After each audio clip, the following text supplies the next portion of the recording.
چند سوالات پیش خدمت ہیں۔ تبلیغی جماعت کو آپ کفر و شرک کرنے والی کہتے ہیں، مگر یہ جماعت تو بہت اچھا کام کر رہی ہے، آپ کس بنیاد پر اس کو غلط کہتے ہیں؟ برائے مہربانی تفصیل سے واضح کریں۔ دیکھیں، اس تعلق سے تو میں نے بہت کچھ واضح کیا ہوا ہے، اور یقیناً کفر و شرک والی جماعت اب میں آپ کو کیا بتاؤں، ایک مثال میں دے دوں۔ اب میں کچھ کہوں گا تو برا ہوگا۔ یہ دیکھو، یہ کتاب ہے ہاتھ میں، تاریخ مشائخ چشت۔ اس کے اوپر کیا لکھا ہوا ہے؟ برکت العصر قطب العالم عارف باللہ شیخ الحدیث حضرت مولانا محمد زکریا صاحب۔ اور وہ زکریا صاحب کون ہیں؟ جن کی کتاب یہ فضائل اعمال، فضائل صدقات ہے نا۔ یہ تو میں لے کے چلتا ہوں، مجھے پتا تھا آج پوچھا جاؤں گا میں۔ یہ فضائل اعمال یہ سب ہے، مجھے پتا ہے، سمجھ رہے ہیں؟ یہ کتاب ہے۔ اچھا جناب علی، آئیے اس کے حوالے سے میں ایک مثال دیتا ہوں۔ میں زیادہ نہیں، کہتے ہیں نا کہ باپ، یعنی اگر کسی کے خاندان کو دیکھنا ہو تو باپ کو دیکھ لو، پتہ چل جائے گا، ہے کہ نہیں؟ تو جناب علی یہ دیکھو، زکریا صاحب باپ ہیں تبلیغی جماعت کے، ان کتابوں کو جو بانٹے ہوئے ہیں، ان کا عقیدہ میں بتاؤں۔ یہ دیکھو، اللہ آپ کو بھلا کرے۔ یہ کہتے ہیں، کہاں ہے بھائی؟ یہ دیکھو صفحہ نمبر 234 ہے نا، جس کو اگر یقین نہ آئے وہ آ کے بعد میں دیکھ لے گا۔ کہتے ہیں کہ حافظ محمد ضامن شہید، انہوں نے مجمع عام میں اپنا خلیفہ بنایا اور ہم لوگوں کو بھی مجاز کیا۔ اس کے بعد حضرت بیمار ہوئے، آپ نے فرمایا مجھے میرے وطن جھنجھانا لے چلو۔ جب لوہاری سے آپ کی پالکی تھانہ بھون پہنچی تو میانہ مسجد کے پاس ٹھہرایا۔ حاجی امداد اللہ مہاجر مکی، جو پورے رشید احمد گنگوئی، اشرف علی صاحب تھانوی، قاسم نانوتوی، ان سب کے پیر اعلیٰ حضرت ہیں، یہ ان کا بیان زکریا صاحب نوٹ کر رہے ہیں، کیونکہ ان کے پیر حافظ محمد ضامن شہید تھے، ان کا واقعہ ذکر کر رہے ہیں حاجی امداد اللہ مہاجر مکی کے حوالے سے۔ تو حاجی صاحب جو تھے وہ اکیلے تھے، انہوں نے حضرت کی چارپائی پکڑ کر کے کہنے لگے کہ جب حضرت نے فرمایا کہ اب تو میرا پیام سفر آخرت آ گیا ہے، اب میں مرنے والا ہوں، تو حضرت نے ان کی پالکی پکڑ کر حضرت رونے لگے۔ حضرت حاجی امداد اللہ مہاجر مکی جو پیر ہیں وہ رونے لگے، تو حضرت نے تسلی دی، فرمایا فقیر مرتا نہیں، فقیر مرتا نہیں، بلکہ ایک مکان سے دوسرے مکان میں انتقال کرتا ہے۔ فقیر کی قبر سے وہی فائدہ ہوگا جو ظاہری زندگی میں ہوتا تھا۔ سنو، یہ قبروں کے پجاری تم سمجھتے ہو بیچارے وہ خان صاحب لوگ ہیں بریلی شریف کے؟ ارے یہ شیخ لوگ بھی ہیں، یہ شیخ صدیقی لوگ ہیں، ادھر خان صاحب ہیں، ادھر شیخ لوگ ہیں۔ خان اور شیخ اور پٹھان کی لڑائی ہے یہ بیچ میں، اور کچھ نہیں، یہ دونوں سب ایک ہیں۔ سنو آگے، سنو آگے۔ کہتے ہیں بہرحال وہ مر گئے، دفن کرور دیا گیا۔ یہ عقیدہ بتلایا جا رہا ہے کہ جو بزرگ ہوتے ہیں، جو زندگی میں فائدہ ہوتا ہے، وہی بولو مرنے کے بعد میں بولو۔ یہ امام ابو حنیفہ کا عقیدہ تھا۔ امام ابو حنیفہ رحمۃ اللہ علیہ قبر سے گزرے، ایک آدمی روز چلا رہا تھا، کہنے لگے ہیں تو کیا کر رہا ہے؟ کہا میں برسوں سے اس قبر والے کے پاس آ کے فریاد کرتا ہوں اور کچھ مانگتا ہوں۔ یہ کہا اس نے کچھ سنی؟ کہا نہیں۔ کہنے لگے تو ماتھا رگڑ رگڑ کے مر جائے گا، یہ تیری بات قیامت تک نہیں سن سکتا ہے۔ یہ حنفی ہیں، یہ کہتے ہیں مرنے کے بعد بھی وہی فائدہ ہوتا ہے جو زندگی میں ہوتا تھا۔ سنو، کہتے ہیں اس کے بعد بہرحال وہ کرامت ورامت کی، ان کو دفن کر دیا گیا، تو کہنے لگے حضرت سارا انوار سمیٹے ہوئے ہیں، ورنہ یہ تو کہیں دوسری جگہ ہوتے تو پوری دنیا روشن ہو جاتی۔ بہرحال کہتے ہیں اعلیٰ حضرت حاجی امداد اللہ مہاجر مکی رحمت اللہ علیہ نے کیا کیا؟ مزار کے سرہانے چند اشعار لکھے اور اس کو کتبے میں لکھا کر پتھر اتھر پہ سرہانے حاجی ان کے ضامن اپنے پیر کے سرہانے لگا دیا۔ وہ اشعار کیا تھے؟ یہ لکھے ہوئے ہیں۔ اشعار کیا تھے؟ سنو، کہتے ہیں شہر جھنجھانا ہے ایک جائے خدا، مسکن و ماوا ہے جس جا آپ کا۔ بہرحال لمبا ہے۔ کہتے ہیں پاس اس مرقد کے قبلہ رخ نبی، پاس اس مرقد کے قبلہ رخ نبی ہے زیارت گاہ میرے پیر کی، اس جگہ ہے مرقد پاک جناب، سر جھکاتے ہیں جہاں شیخ و شباب۔ جتنے بڈھے اور جوان ہیں ہمارے پیر کے قبر کے سامنے جا کے کیا کرتے ہیں؟ ہاں، سر جھکاتے ہیں۔ ممتا گپتا نے کچھ دن پہلے بی بی سی لندن میں زین العابدین صاحب جو 26ویں پیڑھی پر خواجہ معین الدین چشتی کے ہیں، اس سے یہی انٹرویو میں کہا کہ وہاں پہ جا کے ہم نے دیکھا ہے لوگ ماتھا ٹیکتے ہیں وہاں، تو پھر تو یہ اس کے اندر بت پرستی کی بو نہیں آتی؟ تو کہا نہیں یہ تو ایسے ہی ہے جیسے گرو دکشنا لیتے ہیں ہندو لوگ، اپنے گروؤں اور سادھوؤں کے پیروں کو چھوتے ہیں، گرو دکشنا لیتے ہیں، ایسے بھی ہم لوگ جا کے مزاروں کو گرو دکشنا لیتے ہیں، وہاں بھی جا کے سروں کو جھکاتے ہیں۔ یہ دیکھیں کس طرح سے وہاں میرے پاس وہ ریکارڈ موجود ہے، اور لوگوں نے سنا ہوگا۔ B B C London Mamta Gupta بہت چبھتے ہوئے سوالات کرتی ہے اور لا کے اینڈ پہ چھوڑتی ہے اس طرح سے، شیعہ تک انہوں نے کہلوایا یہ شیعہ ہے، کہلوایا ہے اس نے، اور وہ سے ریکارڈنگ موجود ہے، میں دکھاؤں گا۔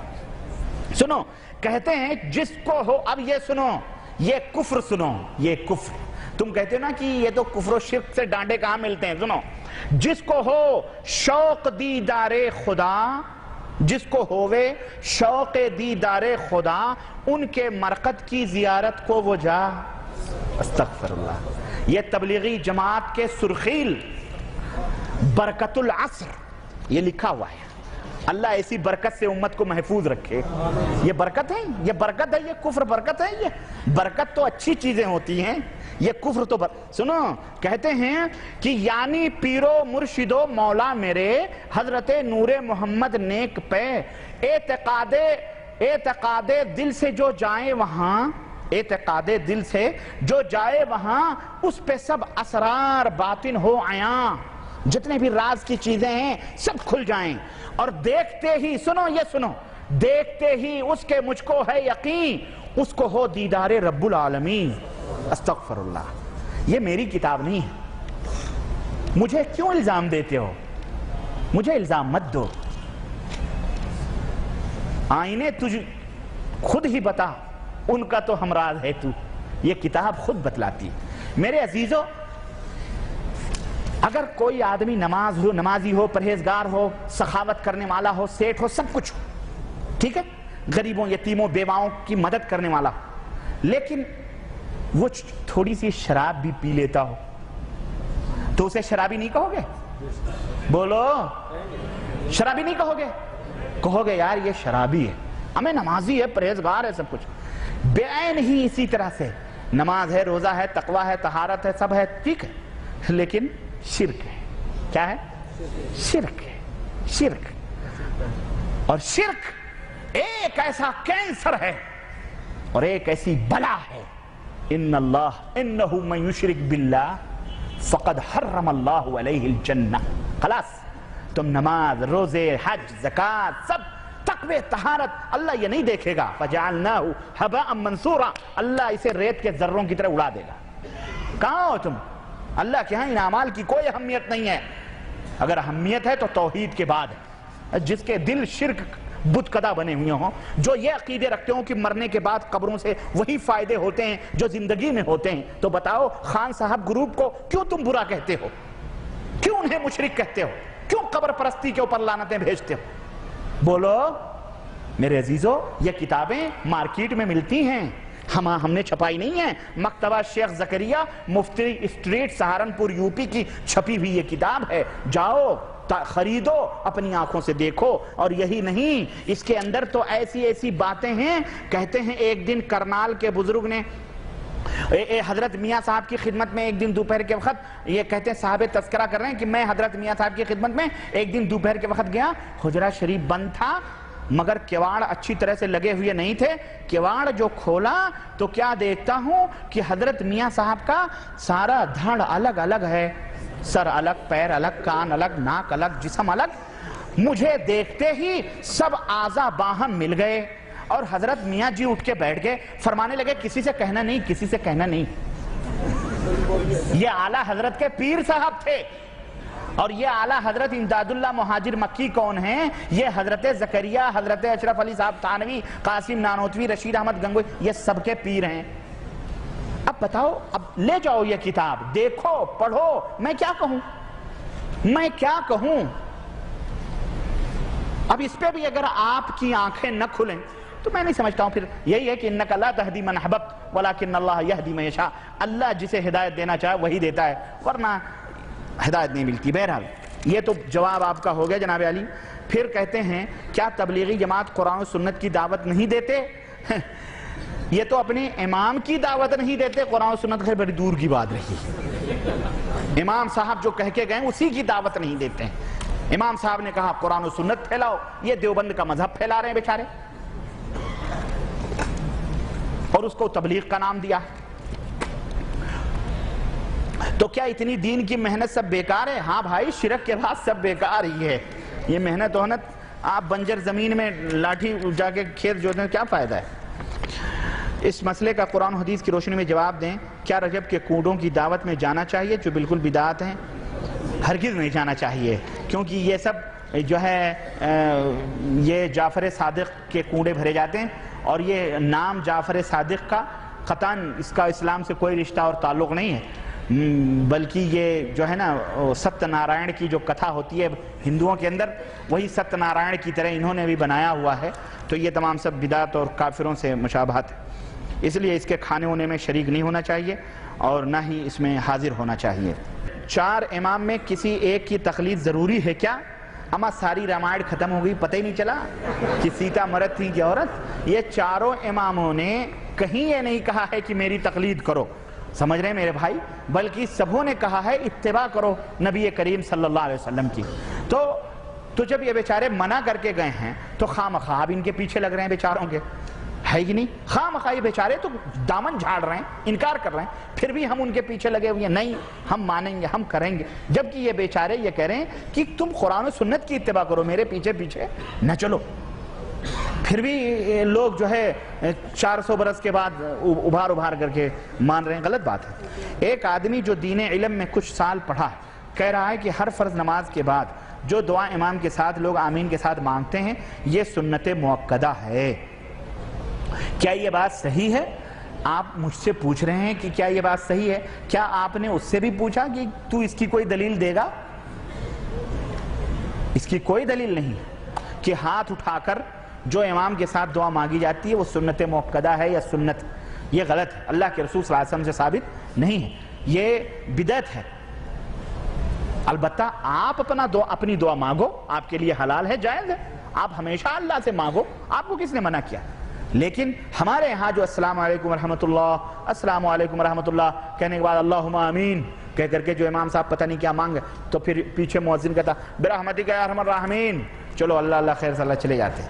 یہ غلط ہے، ایسا نہیں کرنا چاہیے. آپ نے حقیقت بیان فرمایا ہے مگر یہ تقریر عوام الناس میں نہیں علماء میں کرنے کی ہے، اور جس کا کتاب کا آپ نے حوالہ دیا ہے اس مصنف کو پکڑ کر اس کی تحقیق کریں. اور دیوبندی علماء وہی عقیدہ بیان کرتے ہیں جو آپ نے امام اعظم کا بیان کیا ہے. البتہ بریلوی حضرات کا کہاں ہے بھائی؟ اچھا، تو اللہ آپ کو جزائے خیر دے. یہ تقریر علماء میں تو ہے ہی ہے، ہمارے جو احباب سن رہے ہیں اللہ کے فضل سے سب لوگ سمجھ چکے ہیں انشاءاللہ. بولو سمجھے ہیں کہ نہیں سمجھے؟ سمجھ رہے ہیں. آج یہی شکوے ہم سے کیے جاتے ہیں کہ یہ جو میرے تعلق سے ایک آدمی نے، اور لوگ بڑا جھوٹ بولتے ہیں، اتنا جھوٹ بولتے ہیں اللہ کی قسم، بات جو حق ہے اس کو نہیں بتاتے. اب ایک صاحب ندوے کے ہیں، بہت بڑے عالم ہیں، بہت مشہور ہیں، نام نہیں لوں گا میں، مولانا ابو الحسن ندوی صاحب کے بھانجے ہیں. انہوں نے ایک تقریر میں کہا کہ حدیثیں ضعیف بھی ہیں، وہ ابو داؤد نے بھی روایت کی ہے، ترمذی نے بھی بیان کی ہے، اور فلانے نے بھی بیان کی ہے. تو ضعیف حدیثیں ان محدثین نے بیان کی ہیں، اور یہ وہ باتیں ہیں جو علماء میں بیان کرنے کی ہیں. اس کو عوامی لیول پر پبلک پر کیوں بیان کیا جاتا ہے؟ تو اگر وہ ضعیف حدیثیں ترمذی ابو داؤد کے اندر موجود ہیں تو اگر فضائل اعمال اور فضائل صدقات میں بھی موجود ہیں تو اس پہ کیوں اعتراض کیا جاتا ہے؟ میں نے کہا لو میاں، ہم ضعیف اور صحیح حدیثوں پہ اعتراض نہیں کرتے، اس کے اندر جو گند چھپی ہوئی ہے نا عقیدے کی، ہم اس کو بیان کرتے ہیں. کیا سمجھے؟ جو عقیدے کی گند ہے. اچھا، یہ مولوی بھی ہوشیار ہے، یہ عوام میں عقیدے کا ذکر نہیں کرتا، وہیں گھماتا ہے. کیا بس ترمذی میں بھی ضعیف حدیثیں ہیں، نسائی میں بھی ضعیف حدیثیں ہیں، تو اگر حضرت جی نے اس میں ضعیف حدیثیں ذکر کر دی تو کون سا جرم کر دیا؟ بیٹا ذرا عقل سے کام لو، بہکاؤ مت امت کو، جھوٹ مت بولو، اس امت کے اندر یہ گند مت پھیلاؤ، اس کے اندر بدعقیدگیاں ہم نے کھول کا بیان کی ہیں. اور اس نے بھٹکل میں تقریر کی ہے کہ معراج ربانی یہ کیسٹوں کو آگ لگا دو. ہم نے کہا کیسٹوں سے پہلے ان کتابوں کو آگ لگاؤ جس کے اندر یہ گند ہے. استغفر اللہ، اس طرح جھوٹ تھوک کے بھاؤ بولتے ہیں. ہماری بات سنو غور سے، ہم ان بدعقیدگیوں کے خلاف اعلان جہاد کرتے ہیں. اب امت کے سامنے جا کے نہ کہو یہ اماموں کے خلاف اعلان جہاد کرتے ہیں، یہی کہتے ہیں یہ اللہ کی قسم، بھولے بھالے لوگوں کو یہی کہتے ہیں، امام کو نہیں مانتے، اولیاء کو نہیں مانتے، بزرگوں کو نہیں مانتے۔ پدی کیا پدی کا جربہ بڑا ہے امام کا ماننے والا بے غیرت۔ امام کے اوپر تو نہ جانے کتنی غلط تہمتیں تم نے اپنی کتابوں کے اندر لگائی ہیں، استغفر اللہ، جس سے بیچارہ امام ابو حنیفہ رحمۃ اللہ علیہ بری تھے، وہ ہمارے امام تھے، لیکن اپنی گندگیوں کو بچانے کے لیے تم نے امام صاحب رحمۃ اللہ علیہ کی آڑ لی ہے، نعوذ باللہ۔ کل قیامت کے دن برات کا انشاءاللہ وہ اظہار کریں گے۔ تو عوام کے لیے بھی یہ تقریریں ہیں اور علماء حضرات کے لیے بھی۔ علماء کوئی آسمان سے نہیں اترے، ہمارے مولویوں کو بڑا غرور ہوتا ہے، ارے ہم فلانے دارالعلوم سے فارغ ہیں، یہ تو چند دن کا لڑکا ہے، اس کو یہ آیا ہم کو نصیحت کرنے۔ مولانا حضرات معاف کیجئے گا، یہ نصیحتیں، یہ قرآن و حدیث صرف ان جو عوام کے لیے نہیں ہیں، بیچاروں کے لیے، یہ سب کے لیے ہیں۔ اللہ سے اگر ڈرتے ہو تو رجوع کرو قرآن و سنت کی طرف، اگر علم ہے تو، اور اگر دیانت ہے اور امانت کا تمہیں دعویٰ ہے اور تعصب اور بد مذہبی اور بدعقیدیت کے چشمے تم نے نہیں لگائے ہیں تو آؤ ہم تمہیں چیلنج کرتے ہیں کہ ان کتابوں کو پڑھ کر توبہ کرو اور صحیح دین جو قرآن و سنت کا ہے اس کو اپناؤ، چاہے کوئی بھی ہو، اپنے آپ کو مفتی کی سرٹیفکیٹ لے کے نکلے ہو کہ علامہ فلانا کی لے کے نکلے ہو۔ آپ بڑے اتحاد کی باتیں کر رہے ہیں، لوگوں میں اختلافیں باتیں بتا کر اتفاق کیسے پیدا کر سکتے ہیں؟ میں اختلافی بات کیا ہوں؟ یہ اختلافی باتیں تھیں میاں، یہ اتحاد کی باتیں تھیں، اتحاد کی کہ اتحاد پیدا کیسے ہوگا؟ جب تک کینسر کے اس گوشت کو یا اس رگ کو کاٹو گے نہیں اور کھول کے بتاؤ گے نہیں، تب تک اتحاد کیسے ہوگا بھائی؟ ہم لاگ لپیٹ کے کہنے کے تو عادی نہیں ہے کہ آ جاؤ لا الہ الا اللہ کی طرف، خلاص مسلمان ہو جاؤ، متحد ہو جاؤ۔ بھائی یہ گندگیاں جو شرک و بدعت کی ہیں ان سے پاک ہو، یہی اتحاد کی سب سے بڑی اتحاد کی راہ ہے۔ تعالوا الی کلمۃ سواء بیننا و بینکم، اس کلمے کی طرف آؤ جو ہمارے اور تمہارے درمیان متفق ہے۔ نمبر 1، اللہ نعبد الا اللہ، اللہ کے سوا کسی کی عبادت، ولا نشرک بہ، عبادت بھی اللہ کے سوا کسی نہ کریں اور اللہ کے ساتھ کسی کو شریک بھی نہ کریں۔ وَلَا يَتَّخِذَ بَعْضُنَا بَعْضًا أَرْبَابًا مِّن دُونِ اللَّهِ، اور ہم میں کوئی کسی کی تقلید بھی نہ کرے، ہم میں کوئی کسی کی تقلید بھی نہ کرے، رب نہ بنائے۔ 3، اور چوتھا کیا ہے؟ 4 ہے نا، 3 ہے، عبادت اللہ کے سوا کسی کی نہ کرو، شرک نہ کرو، اور ہم میں کوئی کسی کو رب نہ بنائے۔ فَإِن، اگر اس کو تسلیم کر لیں تو الحمدللہ، اگر نہ تسلیم کریں تو ان سے کہہ دو کہ ہم مسلمان ہیں اور خلاص، ہمارا تمہارا کوئی رشتہ نہیں۔ تو توحید یہ مین ہے، اس کے اوپر اتحاد پیدا ہوگا۔ تو ہم اس بیس پر اتحاد کی بات کرتے ہیں، ہم وہ سیاسی اتحاد اور بازی گری کے دعوے دار نہیں ہیں، سمجھ رہے ہیں کہ سب کچھ اسی کے اندر، تو بھی آ جا، تو بھی آ جا، تو بھی آ جا، یہ اتحاد نہیں ہے۔ یہ تو کفر سے کبھی سودا اور اتحاد بدعقیدگی سے نہ محمد الرسول اللہ صلی اللہ علیہ وسلم نے کیا ہے اور نہ ہی اپنی امت کو اس کی دعوت دی ہے۔ سب سے پہلے یہ جو ہمارے یہاں کے علماء لوگ ہیں، ان سے میں یہ درخواست کروں گا اور طلباء اور عوام کہ لوگوں عقیدہ درست کرو، عقیدہ صحیح نہیں ہے، چاہے وہ بریلی کے پٹھان ہوں یا دیوبند کے شیوخ ہوں جو اپنی نسبت امام ابو حنیفہ رحمۃ اللہ علیہ کی طرف کرتے ہیں، ان کا عقیدہ امام صاحب کی طرح بولو۔ ارے ایک بات مجھے بڑی عجیب یاد آ گئی، یہ میرے پاس کتاب ہے، یہ دیکھو، عقائد علماء اہل سنت، کیا لکھا ہوا ہے؟ کہاں کی چھپی ہوئی ہے دیکھو، اور یہ کس کی ہے؟ فخر المحدثین حضرت مولانا خلیل احمد سہارنپوری، سرفراز اکیڈمی دیوبند یوپی کی چھپی ہوئی یہ کتاب ہے۔ دارالعلوم دیوبند کے بہت بڑے فخر المحدثین ہیں، ان کی کتاب ہے۔ یار ہم نے جو بھی کہا نا، عقیدہ امام صاحب کا نہیں ہے ان کا، نہ، یہ دیکھو، اللہ، انہوں نے عقیدے میں کوئی اور امام بنایا ہوا بیچاروں نے، بڑے ہوشیار لوگ ہیں یہ، فقہ میں کوئی اور امام ہے، سلوک میں کوئی اور امام ہے، عقیدے میں کوئی اور امام ہے۔ یہ دیکھو، حضرت فخر المحدثین فرماتے ہیں، کیا کہتے ہیں کہ اس سے پہلے کہ ہم جواب شروع کریں، جاننا چاہیے کہ ہم، صفحہ نمبر 23 ہے، ہم اور ہمارے مشائخ اور ہماری ساری جماعت بحمد اللہ، ہم اور ہمارے مشائخ پورے دیوبند کے، اور اس پہ 300 علماء دیوبند کے فتوے، 300 علماء دیوبند کے سائن اور دستخطیں ہیں، یہ بھی سن لو۔ اور یہ دیکھو اتفاق سے کھل گیا صفحہ نمبر 186، اس کے اوپر لکھا ہوا ہے کہ یہ کتاب خلاصے عقائد علماء دیوبند ہے، علماء اہل سنت والجماعت کے عقائد ہیں یہ، اس سے انحراف کرنے والا اہل سنت گروہ سے خارج ہے۔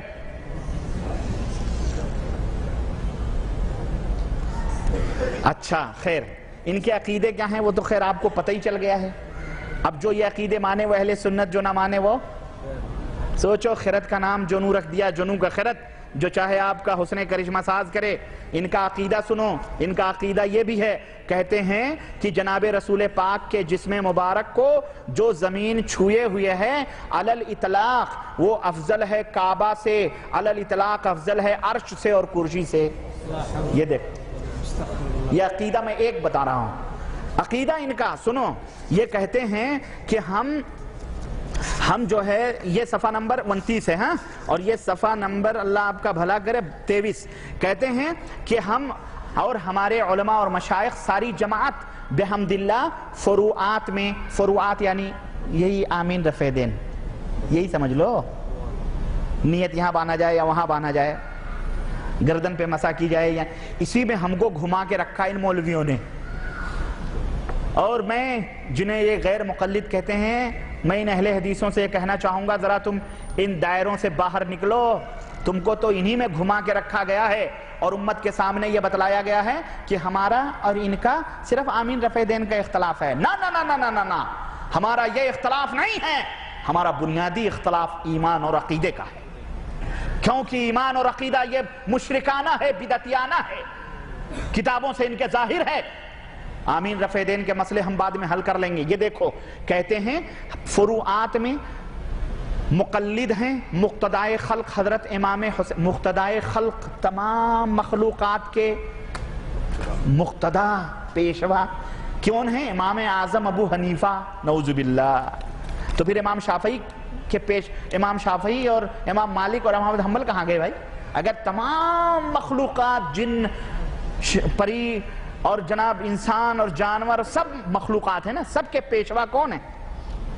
حضرت امام حنیفہ رحمت اللہ علیہ۔ نعمان ابن ثابت رضی اللہ عنہ کے ہم فروعات میں مقلد ہیں، ہے نا، جزیات میں۔ اچھا، اصول اور عقیدوں میں، اصول اور عقیدوں میں پیروکار ہیں امام ابو الحسن اشعری اور امام ابو منصور ماتریدی کے۔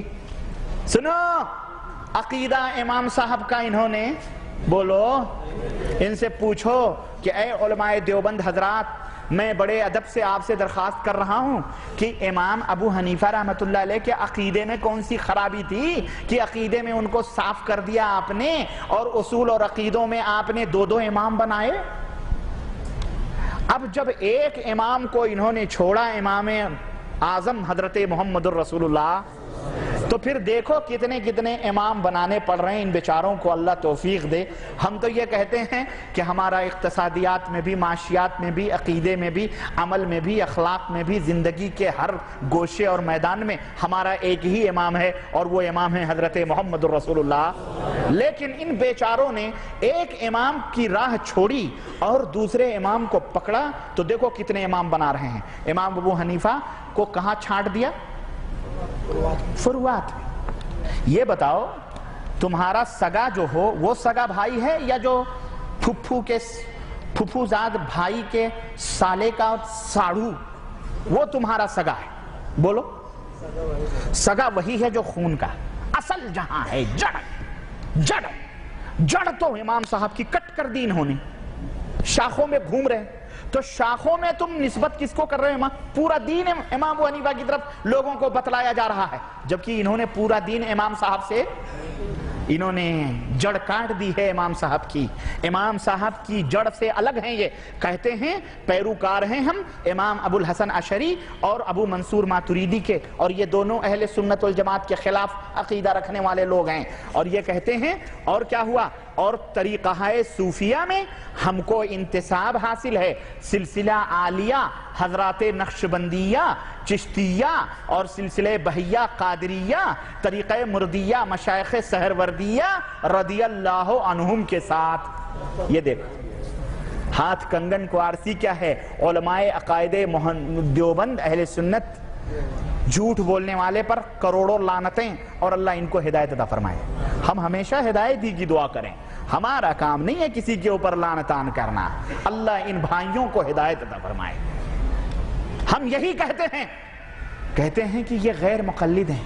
ایک بے عاقل نے کوئی دلیل کہیں، عقل ہو تو دلیل دیں. کسی نے پوچھا کہ حضرت یہ 4 اماموں کی مثال، کہنے لگے اگر تم کو ریاض سے اگر حائل جانا ہو اور تم بس اسٹاپ، کہنے لگے میں بس اسٹاپ پہ آیا، میں نے دیکھا کہ 4 بسیں کھڑی ہوئی ہیں، میں نے کہا یہ بس کہاں جائے گی؟ کہنے لگے حائل جائے گی. یہ بس کہاں جائے گی؟ حائل جائے گی. یہ کہاں جائے گی؟ حائل جائے گی. بولے یہ کہاں جائے گی؟ بولے حائل جائے گی. کہنے لگے چاروں حائل جائے گی تو فرق؟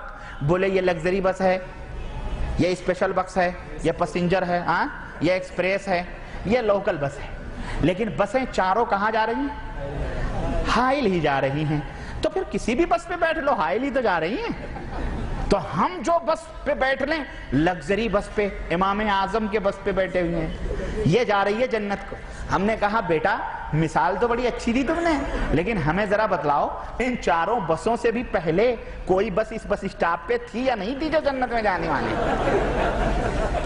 بھئی جو لوگ ان سے پہلے تھے کیا وہ پیدل ہی بھاگے جا رہے تھے؟ اما اگر وہ پیدل ہی جا رہے تھے تو بہت اچھے تھے، وہ جنت پا کے گئے. وہ تجھے لگزری اور ایک صاحب کہنے لگے میاں اختلاف کیوں کرتے ہو؟ اسلام کے 4 دروازے، اسلام ایک گھر کی طرح ہے. اسلام ایک گھر کی طرح ہے.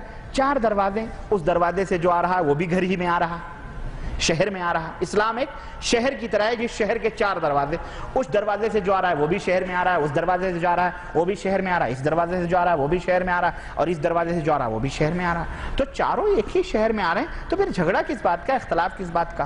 یہ جدے میں ایک آدمی نے شبہ کی. اللہ، ہم نے کہا ماشاءاللہ سوال تو واقعی شبہ بڑا، سب کو واقعی سی بات ہے پھر اختلاف. تو ہمارے ایک بزرگ تھے، ان سے اصل میں یہ سوال ہوا تھا. انہوں نے کہا کہ واقعی تم نے شبہ تو امت کو گمراہ کرنے کے لیے، ہم تم سے یہ پوچھ رہے ہیں کہ یہ بتلاؤ کہ یہ 4 دروازے 4 امام ہیں، تو یہ 4 مذہب کب یہ اس کی پیدائش ہوئی، ایجاد کب ہوئی؟ تو انہوں نے کہا کہ 400 برس کے بعد. 400 برس کے بعد یہ 4 مذہب بنائے گئے ہیں. اماموں بیچارے تو مر گئے، ان کا تو کہیں پتہ ہی لتا نہیں، وہ غریب، تو ان کے اوپر 400 برس کے بعد یہ مذہب بنائے. تو بولے 400 برس کے بعد یہ 4 مذہب بنائے گئے. تو سوال یہ ہے کہ یہ جو شہر اسلام کا تھا 400 برس پہلے، کیا اس میں کوئی دروازہ نہیں تھا؟ ہے کہ نہیں؟ تو بولے اب کیا کریں؟ اب پھنسی نہیں ہے، کہ اب کیا کریں؟ بولے تھا. تو بولے تو وہی دروازہ بتاؤ نا امت کو، یہ تو بعد میں کھولے گئے، ان کی کیا ضرورت ہے بھائی وہ دروازہ بتاؤ جو نبی کریم صلی اللہ علیہ وسلم نے کھولا تھا اس شہر میں داخل ہونے کے لیے. ہے کہ تو یہ بڑا گھما پھرا کے بیچاروں کو کچھ نہیں ملتا ہے. کہتے ہیں جی غیر مقلد جو تقلید نہیں کرو گے تو پھر یہ ہوگا کہ تم اپنے مرضی کے مطابق جو چاہو گے کرو گے، بے راہ روی پیدا ہوگی. ان سے کہہ دو آج اپنے آپ کو سواد اعظم کہتے ہو دنیا میں، کہتے ہو کہ نہیں کہتے ہو؟ ارے پاکستان ہی کو لے لو، بہت اکثریت ہے، تو اکثریت ہے، ہندوستان میں بھی اکثریت ہے، تو پھر اللہ کی رحمت تو اکثریت پہ نازل ہونی چاہیے کہ نہیں ہونی چاہیے؟ پھر یہ لعنت کیوں برس رہی ہے؟ کیوں جوتے ہم کھا رہے ہیں؟ بولو. اکثریت ہے. یہاں دیکھو مملکت سعودی عربیہ کے اندر کتاب و سنت کے ماننے والوں کی اکثریت ہے کہ نہیں ہے؟ امن و سکون کی برکھا برس رہی ہے کہ نہیں برس رہی ہے؟ ایک ٹرک بھر کر کے سونا لے کے چلے جاؤ، تمہارا اقامہ کاغذ صحیح ہو، ہر ریاض سے تم دمام جاؤ، کوئی تمہیں ٹچ کرنے والا نہیں ہے کہ گاڑی میں اس ٹرک میں کیا ہے. یہ ہے امن و شانتی جس کے بارے میں اللہ نے فرمایا ہے کہ جو لوگ ایمان لائے وَلَمْ يَلْبِسْهُمْ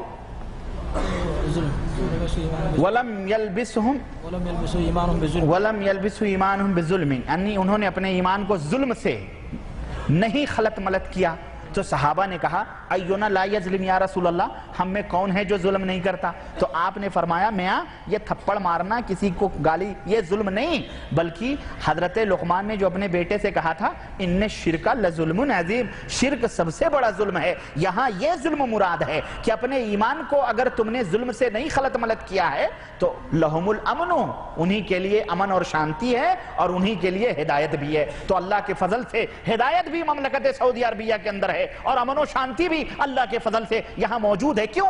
اس لیے کہ یہاں توحید و سنت کی حکمرانی ہے، یہاں توحید و سنت کا راج ہے، اور جس دن توحید و سنت کی دعوت اس ملک سے ختم ہوگی اور یہاں کے عمراء اور یا اللہ نہ کرے یہاں کے بادشاہ اس سے منہ موڑیں گے، اللہ ذلت و رسوائی تھوپ دے گا۔ یاد رکھو، جب تک توحید و سنت کی سرخروئی موجود ہے اللہ کے رحمت اور اس کے کرم کی برکہ برس رہی ہے، اور جس دن ختم اس دن سب کچھ ختم۔ یاد رکھو، تو یہ ہے اصل چیز، سمجھ رہے ہیں آپ؟ تو اکثریت اور اقلیت نہیں، یہ اس پہ ناز نہ کرو، بلکہ اکثر قرآن میں آپ دیکھیں اکثریت کو جاہل، اکثریت کو بے ایمان، اکثریت کو جہنمی، اکثریت کو جو ہے برباد بتلایا گیا ہے۔ اللہ تبارک تعالیٰ نے فرمایا، اس لیے اللہ سے توبہ کرو۔ آپ کی تقریر کا موضوع سیرت ائمہ اربعہ تھا، مگر پوری تقریر میں صرف 5% ہی میں آپ نے سیرت بیان کی، باقی تنقید نظر آ رہا ہے۔ تو بتائیے امت میں جس اتحاد کیسے پیدا ہوگا؟ آپ جس تنقید کو تنقید کہہ رہے ہیں، تنقید نہیں ہے، یہ رونا ہے، رونا، اس کو رونا کہتے ہیں، تنقید نہیں، اس کو تنقید برائے اصلاح ہے۔ اللہ آپ کو حق سمجھنے کی توفیق عطا فرمائے۔ یہ تنقید ہے، یہ جو اس کو تنقید کیوں کہتے ہو یہ بتلاؤ؟ تم صحیح کو جھوٹ کہو تو بہت بڑے اتحاد کے دعوت دینے والے، اور میں ان جھوٹوں کو امت کے سامنے ثابت کروں، ان بدعقیدگیوں کا پردہ فاش کروں تو میں تنقید کرتا ہوں؟ واہ واہ بھائی واہ، یہ تو کیسا انصاف ہے بھائی، یہ تو آپ غلط انصاف کر رہے ہیں، اللہ کے ہاں اس کا فیصلہ ہوگا۔ سمجھ رہے ہیں؟ آپ بار بار اپنی تقریر میں شافعی مذہب، حنفی مذہب، حنبلی مذہب، مالکی مذہب کا استعمال کرتے ہیں، اور ہمارے بر صغیر میں مذہب بمعنی دین کے استعمال ہوتا ہے، تو کیا نعوذ باللہ ائمہ اربعہ نے کسی نئے دین کی بنیاد ڈالی ہے؟ ائمہ اربعہ کو اس میں مت گھسیٹو، ائمہ اربعہ بیچارے بری ہیں ان مذہب والوں سے، ائمہ اربعہ نے کوئی نیا دین نہیں بنایا ہے، بلکہ انہوں نے محمد الرسول اللہ صلی اللہ علیہ وسلم کے دین کو پھیلایا ہے، اس کی خدمت کی ہے۔ اس میں ان بیچاروں سے خامیاں بھی، غلطیاں بھی ہوئی ہیں، اللہ ان کی خامیوں اور غلطیوں کو معاف فرمائے اور ان کی اجتہاد اور جد و جہد کو قبول فرما کر اللہ انہیں اجر جزیل عطا فرمائے۔ البتہ یہ 400 برس کے بعد جن لوگوں نے اس کو بڑھایا ہے نا، بنایا ہے، یہ ان کی خامیاں ہیں، انہوں نے یہ مذہب بنایا ہے، نیا نیا دین بنایا ہے، اللہ ان کی بھی غلطیوں کو بہرحال قیامت کے دن سمجھے گا۔ امام بخاری ایک پنساری کی طرح ہیں، ہر جڑی بوٹی جمع کر لیتے ہیں۔ ہم حنفی امام اعظم حکیم الامت سے علاج کرواتے ہیں، اہل حدیث بنیادی سے پنساری سے علاج کرواتے ہیں۔ اعوذ باللہ۔ اب ایک تو حکیم الامت امام اعظم حکیم الامت، بھائی یہ غلط بات ہے، حکیم الامت تو مولانا اشرف علی صاحب تھانوی کو سمجھ لو یا امام ابو حنیفہ رحمۃ اللہ علیہ کو سمجھ لو، اور پھر ہم حنفی امام اعظم حکیم الامت سے علاج کرواتے ہیں، جھوٹ بولتے ہیں۔ کہاں علاج کرواتے ہیں؟ یہ تو کہتے ہیں ہم نے علاج کے لیے عقیدے میں امام ابو منصور ماتریدی اور کن کن کو امام بنایا ہوا ہے، تو امام صاحب کے اوپر تو الزام ہے نا، یہ کہاں حکمت حکیم سے علاج کروا رہے ہیں؟ انہوں نے امام صاحب کو چھوڑ کر 400 برس کے بعد لوگوں کو جو اپنا جھوٹے سچے حکیم تھے ان کو حکیم بنایا ہوا ہے نا، یہ وہ حکیم نہیں امام صاحب رحمۃ اللہ علیہ سے، نہ ان کا عقیدہ، نہ ان کا عمل، نہ ان کے فرمودات، سب امام صاحب سے الگ ہے، یہ جھوٹ ہے، سمجھ رہے ہیں؟ اور پھر امام بخاری پنساری کی طرح ہیں، ہر جڑی بوٹی جمع کر لیتے ہیں۔ تو آپ اگر امام بخاری کو آپ کے دماغ میں یہی مقام ہے کہ وہ پنساری کی طرح ہیں، تو خیر یہ آپ کے ایمان کی لوگوں کو پتہ چل رہا ہے کہ آپ کا ایمان کیا ہے، اور یہ کتنی بڑی بدعقلی اور بے ضمیری ہے کہ امت کے اتنے بڑے محدث کو، کہ جس پہ تمہارے سب کے علماء متفق ہیں کہ اس نے قرآن کے بعد سب سے صحیح کتاب لکھی ہے صحیح بخاری، اس کو آپ نے پنساری کا مقام دیا ہوا ہے۔ تو بہرحال اللہ آپ کو ہدایت عطا فرمائے، اور اس حنفیت سے جس کے بغض میں اور جس کے حسد میں اندھے ہو کر کے آپ نے یہ بات لکھی ہے، اللہ آپ کو ہدایت عطا فرمائے، اور امام صاحب کے ان پیارے پیارے فرمودات جو انہوں نے فرمائے ہیں اس کے اوپر صحیح طور پر عمل کرنے کی توفیق عطا فرمائے، آمین۔ حیدرآباد دکن کے مولانا حمید الدین عاقل حسامی اپنے درس میں کہتے ہیں کہ چاروں اماموں کی منزل ایک ہے لیکن بس الگ الگ بس کی طرح یہ عاقل اس نے نام کس نے رکھ دیا ان کو؟ عقل سے پیدل لوگوں کا کی یہ مثالیں میں نے ابھی دی کہ بھئی وہ ان چاروں بسوں سے پہلے کوئی بس نہیں تھی اس اسٹیشن پہ ہیں جس کے اوپر صحابہ کرام سوار ہو کر کے گئے، تابعین گئے، خود ائمہ گئے، وہ کس پہ سوار ہو کر کے گئے؟ وہ بس لاؤ، وہ دروازہ لاؤ جو دروازہ محمد الرسول اللہ صلی اللہ علیہ وسلم نے اس شہر میں داخل ہونے کا کھولا تھا۔ امام ابو حنیفہ سپر ڈیلکس ہیں اور دوسرے ڈیلکس ہیں، آپ کی نظر میں یہ سپر ڈیلکس ہی کی طرح ہوں گے، ہماری نظر میں وہ ایک امام ہیں، ہمارے محدث ہیں، اللہ تعالیٰ جو ہے ان کے خدمات کو قبول فرمائے اور ان کے قبر کو نور سے منور فرمائے، آمین۔ تبصرہ کیجئے، تبصرہ میں کر چکا ہوں بہت پہلے۔ اہل حدیث اپنے آپ کو غیر مقلد کہتے ہیں لیکن مسلک ابن تیمیہ اور ابن قیم کے تذکرے کے بغیر نامکمل نظر آتا ہے۔ یہ کسی مولوی کا سوال ہے نا، تو مولانا صاحب آپ کو معلوم ہونا چاہیے، چاہے وہ ابن تیمیہ ہوں چاہے وہ ابن قیم ہوں، اگر انہوں نے غلطی کی ہے نا تو ہم ان کی غلطیوں کے پیچھے نہیں لگتے ہیں، معاف کیجئے گا، ہم قرآن و سنت کو لازم پکڑتے ہیں۔ اور جو آپ نے ہمیں غیر مقلدیت کے طعنے دیے ہیں، براہ کرم دن کا الٹا غیر دن نہیں ہوتا ہے، رات کا الٹا غیر رات نہیں ہوتا ہے، بلکہ دن کا الٹا رات ہے اور رات کا الٹا دن ہوتا ہے۔ تو تقلید کا الٹا اتباع ہے، مقلد کا الٹا متبع ہے، مقلد کا الٹا غیر مقلد نہیں ہوتا، معاف کیجئے گا۔ عالم کا الٹا جاہل اور جاہل کا الٹا عالم۔ آپ عالم کا آپ جاہل کا الٹا غیر جاہل کہہ رہے ہیں ہم کو، یہ تو خود تقلید، خود جہالت ہے۔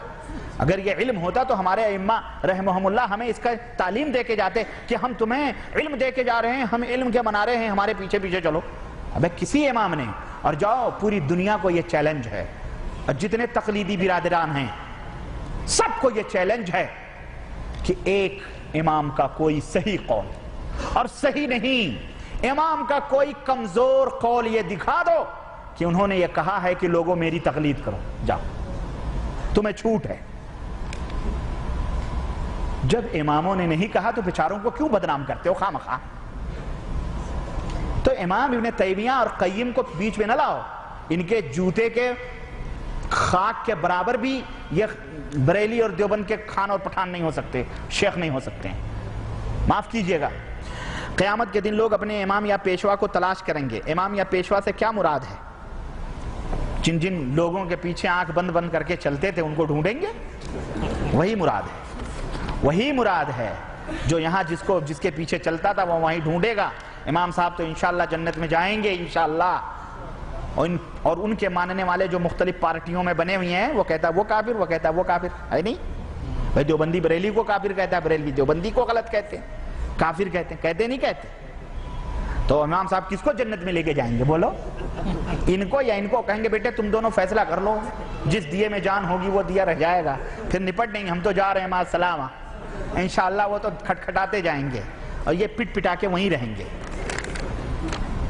ایک امام محمد الرسول اللہ صلی اللہ علیہ وسلم، اس کو مانو، اس کے سائے تلے رہو، بقیہ ان کے جو خدمات ہیں سر آنکھوں پہ اچھے ہیں، جو خطائیں ہوئی ہیں اللہ ان کی خطاؤں کو معاف فرمائے گا، ان کی غلطیوں کے پیچھے چلنے کے لیے ہم کو حکم نہیں دیا۔ نمبر 2، اور بیچاروں نے تو برات کا اظہار کر دیا ہے، پھر کیوں ان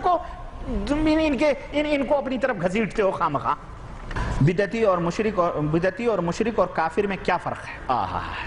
کتاب و سنت سے رہنمائی فرمائیں۔ ماشاءاللہ، بدعتی اس کو کہتے ہیں جو نبی صلی اللہ علیہ وسلم نے نبی صلی اللہ علیہ وسلم کے لائے ہوئے اس دین میں ہے نا کسی ایسے کام کا اضافہ کرے جو نبی سے ثابت نہیں ہے اور اس کو دین سمجھ کے، ثواب سمجھ کے کیا جائے، وہ بدعت ہے، اور ایسا کرنے والا بدعتی ہے اور اس کا ٹھکانہ بھی جہنم ہے۔ مشرک اللہ کی ذات اور اس کے صفات اور اس کی عبادتوں میں شرک کرنے والے کو مشرک کہتے ہیں، اور کافر اللہ کے ذات کو انکار کرنے والا، اللہ کے کسی حکم کا انکار کرنے والا، رکن اسلام کے کسی رکن انکار کرنے والا، کفر کی کئی شکلیں ہے نا، تو یہ کافر ہے نا۔ تو ہر کافر مشرک ضرور ہوتا ہے، لیکن ہر مشرک کافر وَمَا يُؤْمِنُ أَكْثَرُهُمْ باللہ الا وہم مشرکون، بہت سارے مشرک ایسے ہیں جو اللہ پر ایمان لاتے ہیں لیکن اس کے باوجود بھی شرک کرتے ہیں۔ اگر قبر پرست سلام کرے یا چھینک مارے تو جواب کیسے دیں؟ شیخ عبد القادر جیلانی کہتے ہیں یہ تو مشرک ہے قبر پرست، بدعتی اگر چھینک کرے تو اس پہ رحمک اللہ نہ کہو، بدعتی اگر راستے میں آئے تو اس کے لیے راستے تنگ کر دو، بدعتی اس کا جواب ہی مت دو۔ شیخ عبد القادر جیلانی بدعتیوں کے اوپر بہت نالا ہیں، خاص طور سے یہ 11ویں 12ویں کرنے والے، ان کو تو دائرہ اسلام میں باندھتے ہی نہیں، وہ تو کافر کہتے ہیں، یہ کافر لوگ۔